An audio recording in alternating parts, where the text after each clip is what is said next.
রাষ্ট্রপতি মোহাম্মদ শাহাবুদ্দিন তাকে বহিষ্কার করা হয়েছে, প্রকাশ করেছেন এবং সেটা তিনি ছেড়েছেন। এটা একটা শুভ সংবাদ। প্রধানমন্ত্রী তারেক রহমান অ্যাভয়েড করলেন রাষ্ট্রপতি মোহাম্মদ শাহাবুদ্দিনকে। সেই ধারাবাহিকতায় এবার রাষ্ট্রপতিকে বহিষ্কার করেছে তারেক রহমান। টানা ৪৫ বছর পালিয়ে থাকার পরে এবার গ্রেপ্তার হয়েছেন মেজর জিয়ার খুনি মুজাফফর হোসেন। তাকে রিমান্ডে দেওয়ার পরে বেরিয়ে এসেছে ভয়ানক তথ্য। বিএনপির বর্তমান যারা আছে তার ভিতর থেকে প্রভাবশালী কয়েকজন নেতার নাম তিনি ফাঁস করেছে, যেটা আমরা প্রতিবেদনে দেখব। এখন মুজাফফর হোসেন গ্রেপ্তার হয়ে রিমান্ডে নিজের মুখেই সকল দোষ স্বীকার করে এবং 15 জন আসামির নাম স্বীকার করে। বিএনপি দলের মধ্যে একটা কাঁপুনি শুরু হয়, বর্তমান ক্ষমতায় থাকাকালীন অনেক নেতাও কাঁপুনি শুরু হয়। মেজর মুজাফফর গ্রেপ্তার হয়েছেন। শহীদ প্রেসিডেন্ট জিয়াউর রহমান হত্যাকাণ্ডের একমাত্র সাক্ষী, একমাত্র অভিযুক্ত ব্যক্তি যিনি জীবিত আছেন, তিনি শেষ ব্যক্তি মুজাফফর। প্রয়াত রাষ্ট্রপতি জিয়াউর রহমান হত্যায় জড়িত মেজর মোহাম্মদ মুজাফফর হোসেনকে মৃত্যুদণ্ড দিয়েছেন আদালত। রায় ঘোষণায় বিচারক বলেন, আসামিদের যথাযথ শাস্তি না দিলে আদালত ব্যর্থ হবে। তাকে গ্রেফতারের পর রিমান্ডে নেওয়া হয়েছে এবং রিমান্ডে সে এই নৃশংস ঘটনার দায় স্বীকার করে স্বীকারোক্তি দিয়েছে এবং অত্যন্ত চাঞ্চল্যকর কিছু তথ্য দিয়েছে এবং নিজের ফাঁসি সে নিজে দাবি করছে। আসসালামু আলাইকুম দর্শক, বর্তমান সময়ের রাজনৈতিক পরিস্থিতি বা প্রেক্ষাপটকে বিশ্লেষণ করে আপনাদের সামনে বেশ কিছু গুরুত্বপূর্ণ ভিডিও ফুটেজ নিয়ে হাজির হয়েছি। এমনকি দর্শক, আমি আশা করছি আপনারা সেটা ভিডিও শুরুটা দেখেই বুঝতে পেরেছেন। তাই বলবো দর্শক, যারা ভিডিওটি অন করেছেন তারা অবশ্যই নিউজটি না টেনে সম্পূর্ণ মনোযোগ সহকারে দেখবেন। তাহলে ভিডিও শুরুতেই যে অংশ বিশেষগুলো দেখিয়েছিলাম সেগুলোর বিস্তারিত আলোচনা জানতে বা বুঝতে পারবেন। দর্শক, এরই সাথে সাথে আপনাদের উদ্দেশ্যে একটি প্রশ্ন থাকবে, সেটি হচ্ছে জনাব তারেক রহমানের এই 4 মাসের সিদ্ধান্তগুলোকে আপনি কি সমর্থন করছেন বা আপনি কি তাকে সফল মনে করছেন? যেহেতু জনাব তারেক রহমান থেকে শুরু করে বিএনপির উচ্চ পর্যায়ের নেতৃবৃন্দ বা নেতাবিন্দু পর্যন্ত বলছেন যে এই সরকার খুব ভালোভাবে দেশ চালাতে পারছে, সেখানে দেশের নাগরিক হিসাবে আপনি কি মনে করছেন? আপনিও কি তাদের কথায় একমত পোষণ করছেন কিনা সেটি অবশ্যই কমেন্ট করে জানিয়ে দিবেন। এরই সাথে সাথে আপনি যদি এই চ্যানেলে নতুন দর্শক হয়ে থাকেন তাহলে অবশ্যই চ্যানেলটি সাবস্ক্রাইব করে পাশে থাকা বেল আইকনটি বাজিয়ে দিবেন। আর যারা ফেসবুক থেকে দেখছেন তারা অবশ্যই পেজটি ফলো করে দিবেন। তো চলুন একটি লাইক দিয়ে আমরা ধারাবাহিকভাবে সবগুলো ভিডিওর বিস্তারিত আলোচনা দেখে আসি। মেজর মুজাফফর গ্রেপ্তার হয়েছেন। শহীদ প্রেসিডেন্ট জিয়াউর রহমান হত্যাকাণ্ডের একমাত্র সাক্ষী, একমাত্র অভিযুক্ত ব্যক্তি যিনি জীবিত আছেন, তিনি শেষ ব্যক্তি মুজাফফর।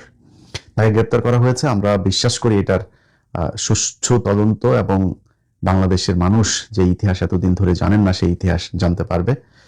তবে কিছু আশঙ্কাও আছে।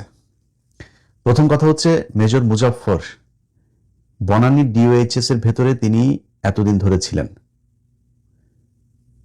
গত 2 বছর অন্তত শেখ হাসিনা তো নাই।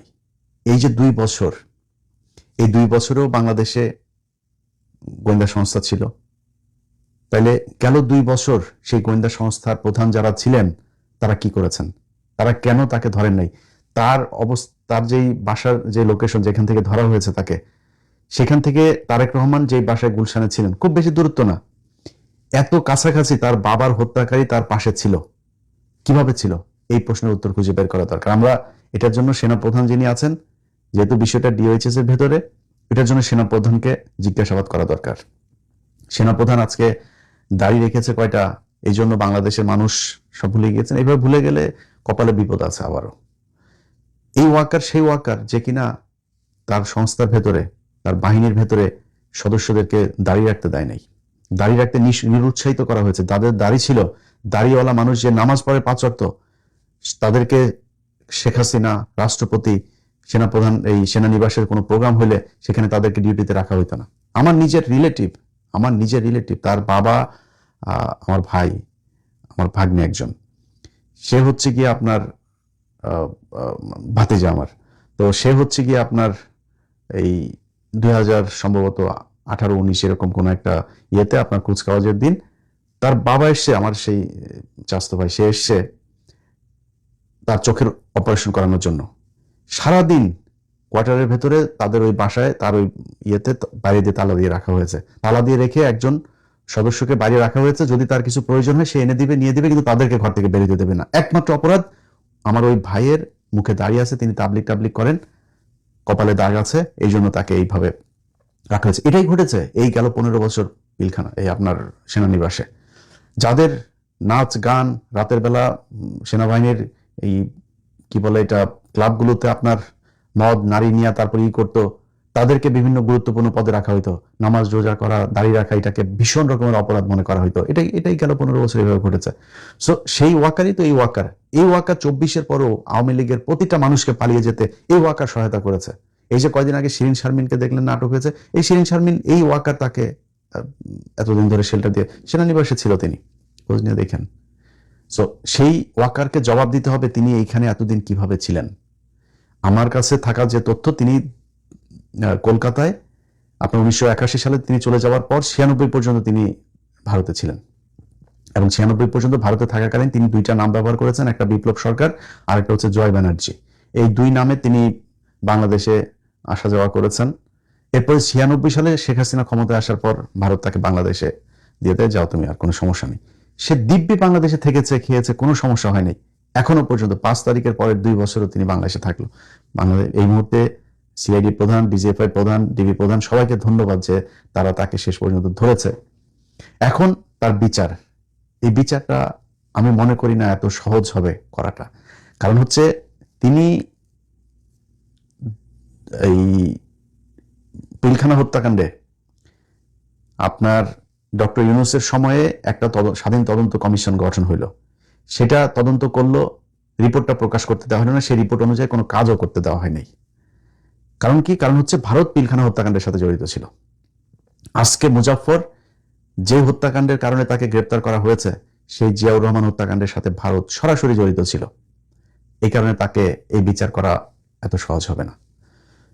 জেনারেল এরশাদ, তিনি জেনারেল মঞ্জুকে আপনার তার সময় খুব তড়িঘড়ি করে তারপর জেনারেল মঞ্জুকে হত্যা করা হলো। কারণ কি? জেনারেল মঞ্জু সবকিছু জানতেন, কিভাবে কি হয়েছে সেটার সাথেও ভারত জড়িত, তার হত্যার সাথেও ভারত জড়িত। অতএব এই ভারত জড়িত থাকার যে জায়গাগুলো, এই জায়গাগুলোকে ফাইন্ড আউট করতে গেলে নানান ধরনের সমস্যা আসবে। এখন আমরা শুনছি যে মুজাফফরকে সম্ভবত তাকে 24 ডিভিশনে পাঠানো হচ্ছে। কারণ 24 পদাতিক ডিভিশনে আপনি সে কর্মরত ছিল, এই জন্য তাকে সেখানে নিয়ে তারপরে কোর্ট মার্শাল করতে হবে, সেনা আইনে বিচার হইতে হবে। সেনা আইনে বিচার হইলে কি হবে? তারে আপনি বিদ্রোহের জন্য বিচার করবেন। কিন্তু এটা শুধু একটা বিদ্রোহের ঘটনা না, এটার সাথে বাংলাদেশের অনেক ইতিহাস জড়িত। তাকে রেখে আমি মনে করি যে আপনার একটা স্বাধীন একটা কমিটি তৈরি করা দরকার, যেটা একদম সার্বজনীন একটা কমিটি হবে। এটা করে তারপরে তাকে দিয়ে ইতিহাসের কোন কোন জায়গায় কোন কোন ঘটনার সাথে সে জড়িত, ভারত কিভাবে কেন তাদেরকে দিয়ে জিয়াউর রহমানকে হত্যা করিয়েছিল, এরপরে কি ঘটেছিল, মঞ্জুকে কিভাবে হত্যা করা হলো, কেন হত্যা করা হলো, এরশাদের সাথে এতদিন ভারতের কি কি ডিল ছিল, এরশাদকে দিয়ে কি কি করানো হয়েছে, এই পুরো ইতিহাস তাকে দিয়ে খুঁজে বের করা সম্ভব। যে কারণে এই ঘটনাটা শুধুমাত্র জিয়াউর রহমান হত্যাকাণ্ড কিংবা ওই সেনা বিদ্রোহ হয়েছিল ওই দিন 30শে মে, শুধু এটার মধ্যে সীমাবদ্ধ থাকলে হবে না। এটার জন্য আমি মনে করি তারেক রহমানকে আরো বেশি কি বলবো যে দায়িত্বশীল এবং সতর্কভাবে পদক্ষেপ নিতে হবে। আজকে সকালে দেখলাম যে তারেক রহমান, আমার দেশ পত্রিকা একটা নিউজ করেছে, সেখানে তারা পররাষ্ট্র মন্ত্রণালয়ের একজন ঊর্ধ্বতন কর্মকর্তার উদ্ধৃতি দিয়ে বলেছেন যে তারেক রহমান ভারত সফরে যাচ্ছে না। আমার জন্য আজকের দিনের সবচাইতে সুন্দর, সবচেয়ে খুশির খবর হচ্ছে এটা। তারেক রহমান যদি ভারতে না যায়, এটা বাংলাদেশের জন্য, তারেক রহমান না বাংলাদেশের জন্য যেই যেই জায়গায় ভারতকে প্রয়োজন আছে তার অল্টারনেটিভ রাস্তা খুঁজে বের করা দরকার, এবং ভারতের সাথে সর্বোচ্চ সংকীর্ণতা দেখানো দরকার। তারেক রহমান যাবে না, এটাও আমার কাছে খুবই সুখবর, এই দেশের জন্য একটা ভালো খবর। তো তারেক রহমান ভারতের সাথে করছে, মুজাফফরকে ধরেছে, 111-এর কুশীলব অনেককে ধরেছে। তার কাছে অনুরোধ থাকবে বিডিআর এর পিলখানার হত্যাকাণ্ডকে কেন্দ্র করে যারা জড়িত ছিল তাদেরকে গ্রেপ্তার করা, এবং যে নিরীহ বিডিআর সদস্যরা এখনো পর্যন্ত জেলখানায় আছে প্রায় 450 মানুষ, তাদেরকে বের করে দেয়া। দর্শক, আমি আশা করছি আপনারা সকলেই অত্যন্ত মনোযোগ সহকারে সবগুলো ভিডিও দেখেছেন। এমনকি দর্শক, যদি এই ভিডিওগুলো সম্পর্কে আপনাদের কোনো মতামত থেকে থাকে তাহলে তো অবশ্যই জানাবেন। দর্শক, নিউজটি শেষ করছি এখানেই, ফিরছি পরবর্তী নিউজে নতুন কোনো টপিকে। আল্লাহ হাফেজ।